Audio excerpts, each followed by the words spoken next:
Alô, amigos, estamos de volta com um novo programa. Agradecendo a todos vocês que têm participado através do e-mail programadoleite@uol.com.br, enviando críticas, elogios e sugestões. No programa de hoje, uma entrevista com o engenheiro civil formado pela USP São Carlos, agropecuarista, empresário do ramo de comunicações e 2 vezes prefeito de São Carlos, João Otávio Dagnoni de Mello. Conheça a sua história.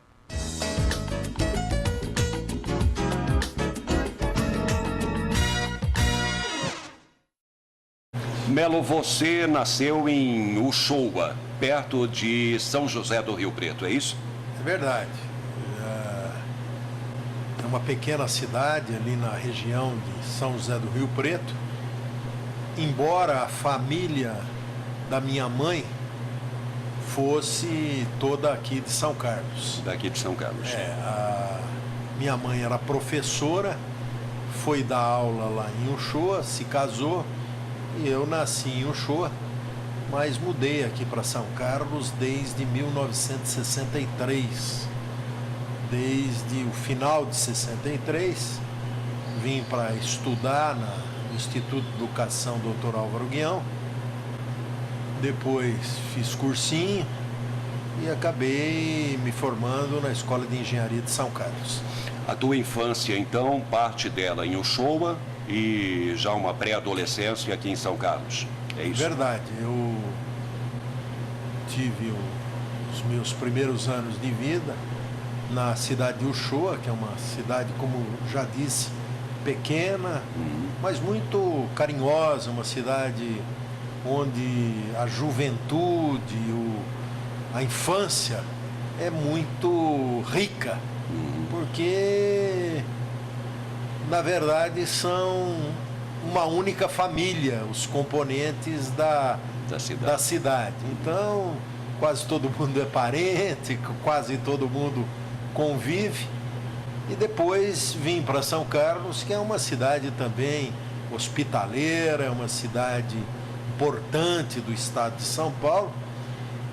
No começo é difícil as pessoas se adaptarem a São Carlos, mas depois de um certo tempo, é como dizem, quem toma a água de São Carlos dificilmente vai buscar outros lugares para viver. Você é engenheiro formado pela USP, é isso? Eu sou engenheiro formado pela Escola de Engenharia de São Carlos, da Universidade de São Paulo, uma das principais escolas de engenharia do Brasil. Eu sou engenheiro civil. Engenheiro civil.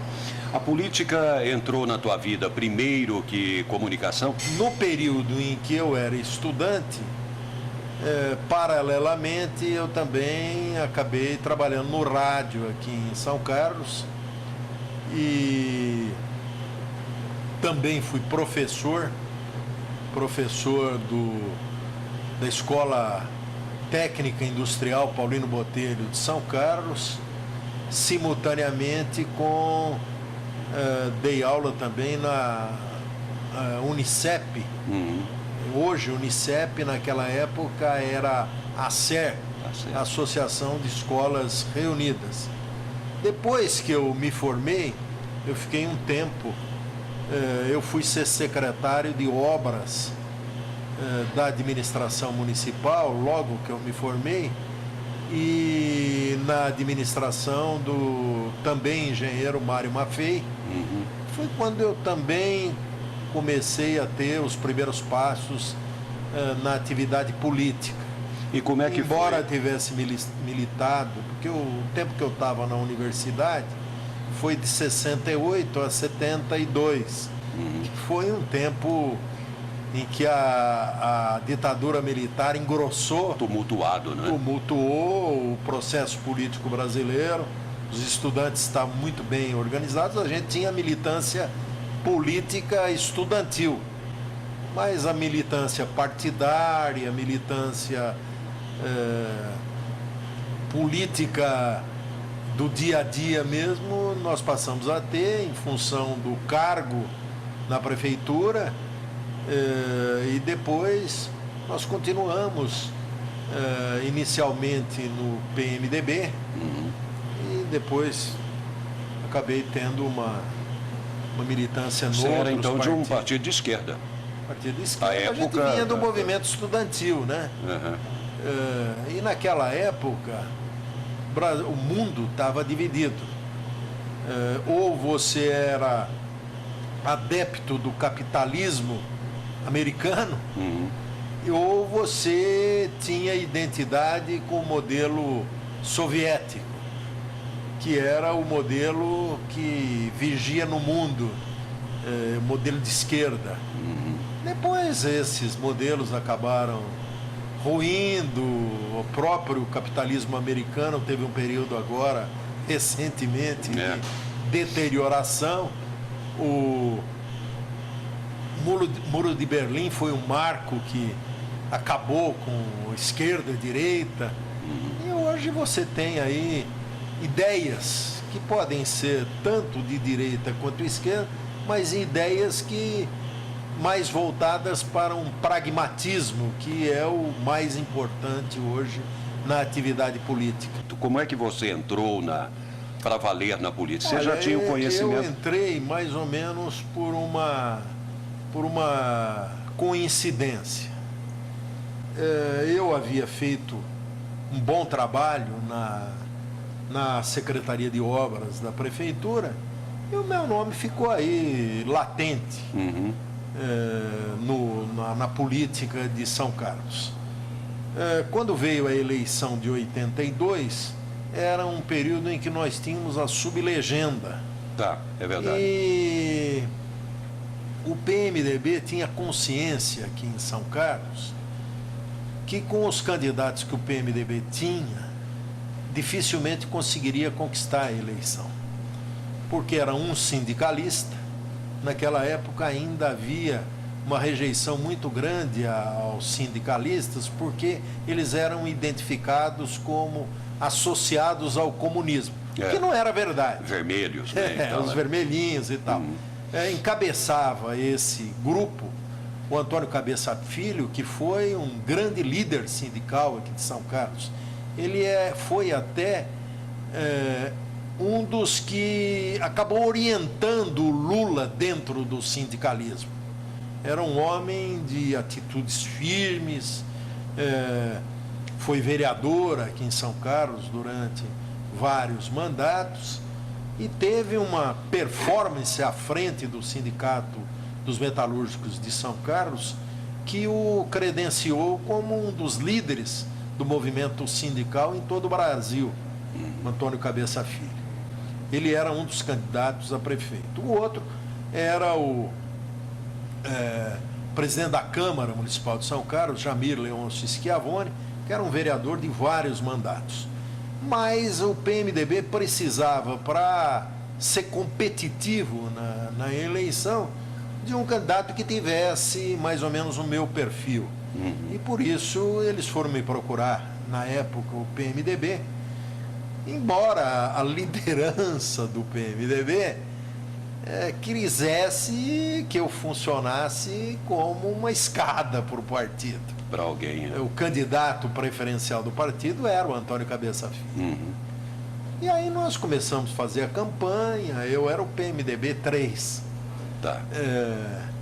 Fizemos uma campanha pregando a renovação aqui nos costumes políticos da cidade, uma mudança na política de São Carlos e acabamos chegando em primeiro lugar dentre os candidatos do PMDB. Eu perdi por uns 400 votos para o Vadinho Deguzi, que depois acabou até sendo prefeito também. Mas na soma nós tivemos uma vitória sossegada, folgada, mais de 4.000 votos na frente. Na época. E eu tive na frente do Cabeça Filho, na soma da legenda, foram mais de 4.000 votos. E do segundo colocado, nós tivemos uma vantagem de mais de 3.000 votos. Então, foi uma vitória, ao mesmo tempo que surpreendente, uma vitória consagradora. Foi a primeira vez que o PMDB chegou à prefeitura aqui em São Carlos. Modéstia à parte, fizemos um bom mandato, tanto é que depois, te credenciou em para 96, para nós voltar, voltamos à prefeitura. A Vanderlice, quando é que ela entrou na sua vida? Como você a conheceu? Nós éramos estudantes ainda e aquele namoro de estudante e tal, conhecia a Vanderlice. Você era baladeiro ou não? Não. Naquele tempo não tinha balada, não, né? Não tinha balada, tinha os bailes, né?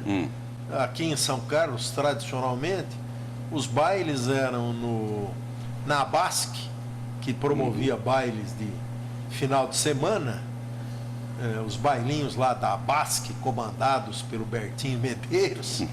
Nós tínhamos os bailes do São Carlos Clube, que era bailes mais chiques, né? Onde nós, estudantes, dificilmente tínhamos acesso. E tinha os bailes lá do Caaso, que eram os bailes onde os estudantes, de um modo geral, se reuniam. Fora isso, tinha outros clubes aqui em São Carlos. Tinha o ICIB, que já era um clube tradicional, tinha o Nipo brasileiro, o conhecido e tradicional Flor de Maio.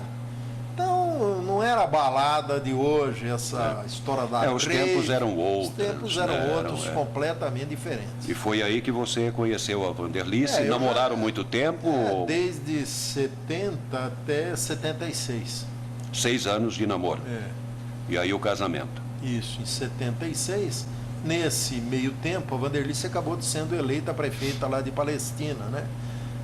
Numa eleição não deixaram o pai dela ser candidato e eles acabaram optando pelo nome da Vanderlice e ela acabou se elegendo com uma votação até hoje percentualmente insuperável lá em Palestina. Então nós nos casamos quando praticamente terminou o mandato dela. Qual a diferença que você faz das suas duas administrações com a São Carlos de hoje ou a São Carlos de 2, 3 administrações para cá, Melo? Olha, São Carlos cresceu muito. E é uma cidade que cresce independentemente das administrações municipais.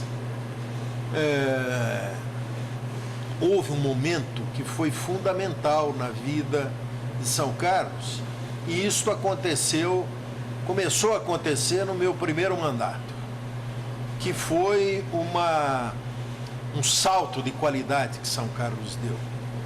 E isso não foi porque nós... É que, na verdade, houve uma confluência de fatores que levaram a cidade a dar um salto de qualidade. São Carlos sempre foi uma cidade escondida entre Araraquara e Rio Claro. A partir de 83, ela realmente acabou se impondo.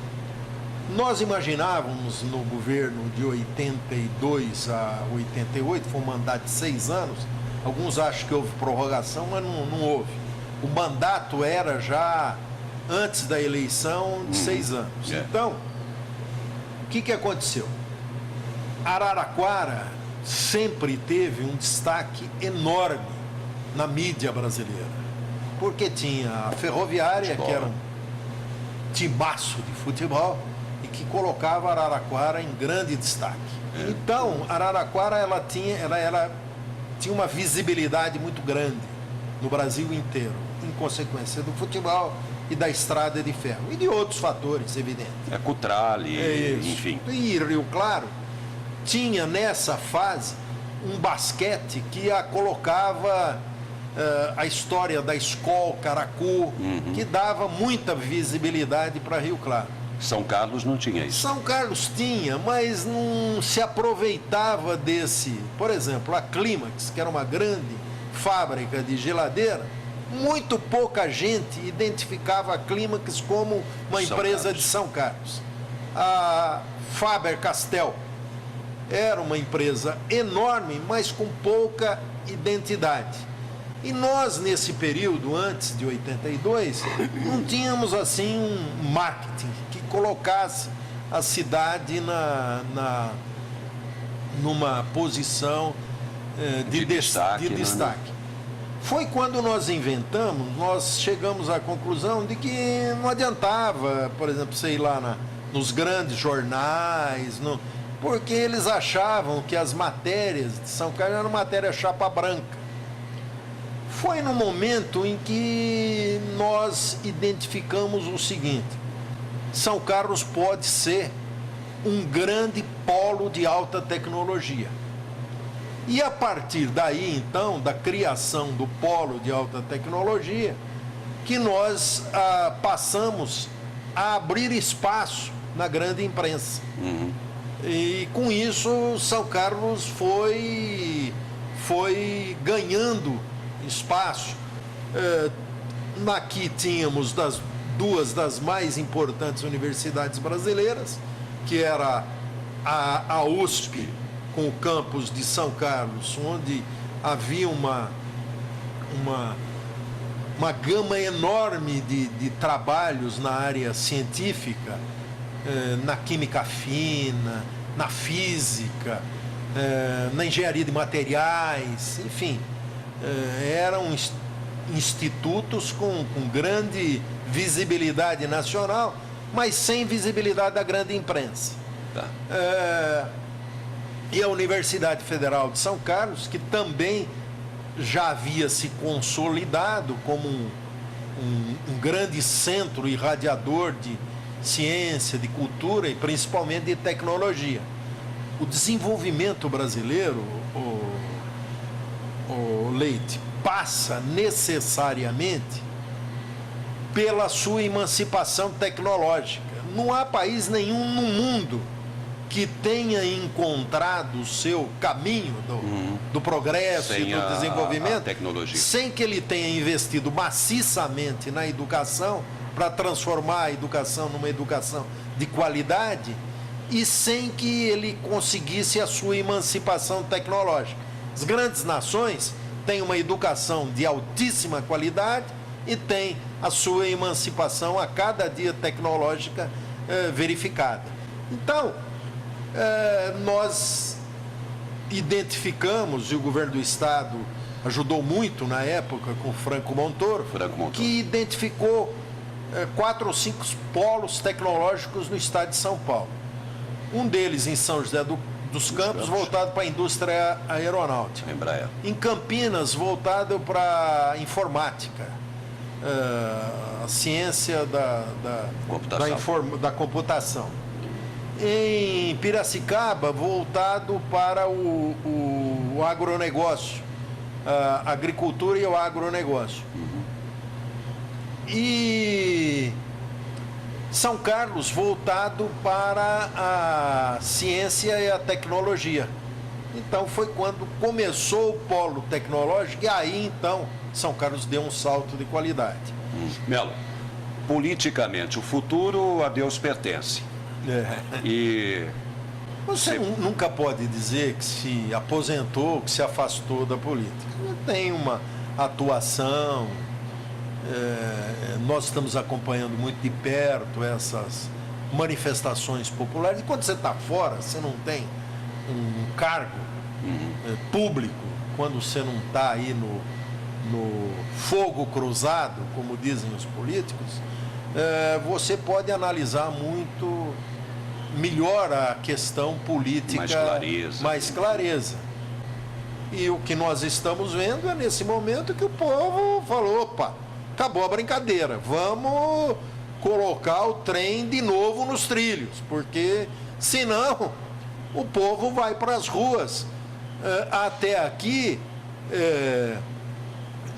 reivindicando pacificamente, abrindo um crédito.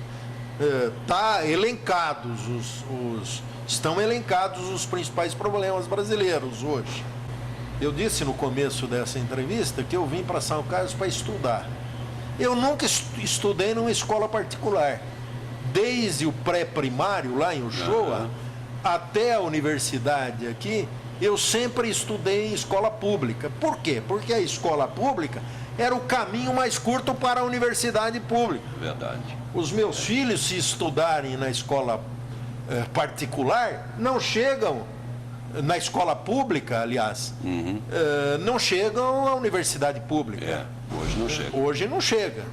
Então você vê como era possível no passado uma escola pública de qualidade. Por que hoje não é? Por que hoje que não é possível? Se nós tivéssemos eleições hoje para deputado estadual, para deputado federal, para prefeito, para vereador, onde você se situaria nisso tudo aí? Leite, eu não tenho assim nenhum projeto definido para o futuro político. Eu acho que, por exemplo, você sabe que eu tenho um profundo respeito pelo Roberto Massafera, meu colega aí da universidade, mas eu acho que chegou a hora de São Carlos ter pelo menos 1 ou 2 deputados estaduais com domicílio eleitoral aqui. Em São Carlos. Em São Carlos. Respeito o trabalho do professor, do engenheiro Massafera, mas o domicílio eleitoral dele é em Araraquara. Eu acho até que se justifica pela ligação que ele tenha com a cidade, pelos serviços prestados, que já prestou como deputado para a cidade, que ele tenha até uma boa votação. Mas eu defendo que São Carlos tem que ter... São Carlos já teve 4 deputados estaduais num mesmo mandato.